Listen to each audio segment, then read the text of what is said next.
It was called The Secret War. Well, now the secrets are out in a book. It was known as the Secret War even when it was going on in Laos from 1966 to 1973. North Vietnam was moving troops and supplies through Laos along the Ho Chi Minh Trail, even though the country was officially declared neutral.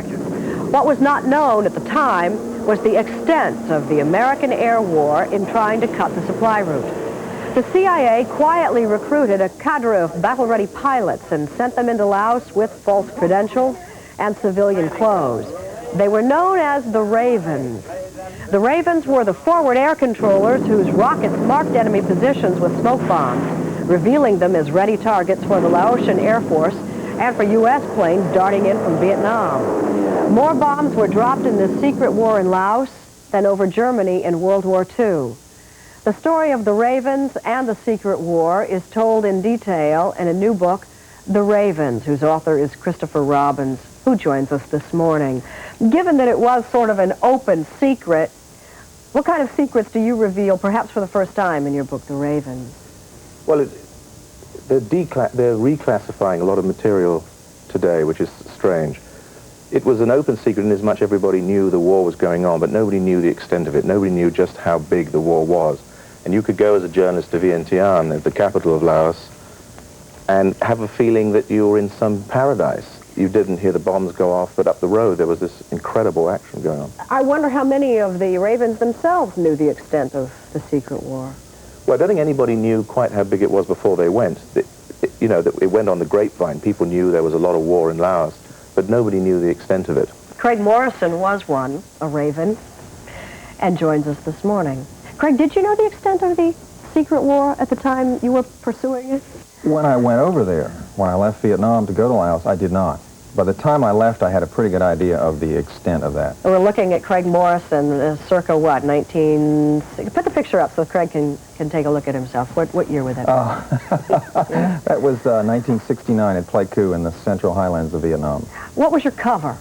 Well, at this point there, I was a forward air controller directing airstrikes within South Vietnam. But when I left to go to Laos, they told me I was a forest ranger. They told me I worked for the United States Agency for International Development. Did you do any forest rangering? No. Of course not. Air controller.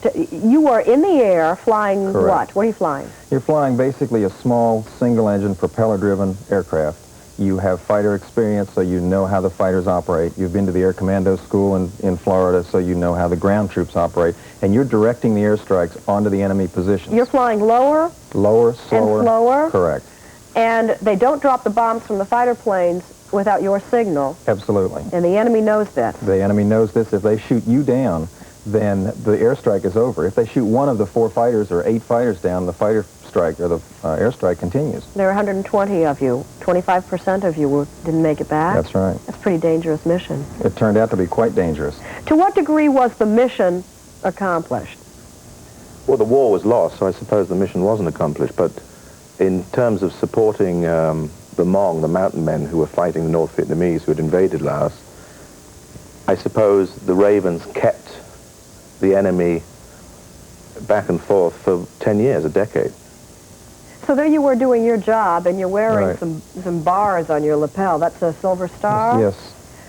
Were you able to tell anybody how it was you earned that silver star, or was that No. also a secret? No, on the citation was I say, one euphemism after another as to where it took place and what happened and all of that sort of stuff.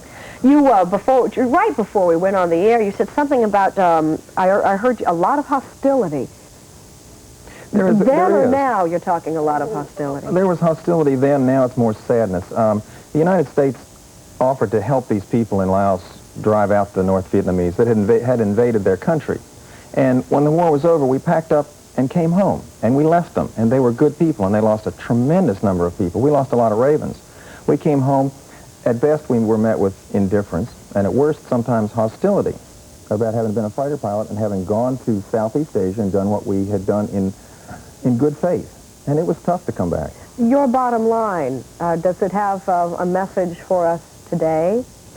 Well, I think, there are parallels, obviously, between Laos and Nicaragua, which you can't push too far. But, the Hmong lost almost twice as many people as the Americans lost in that war.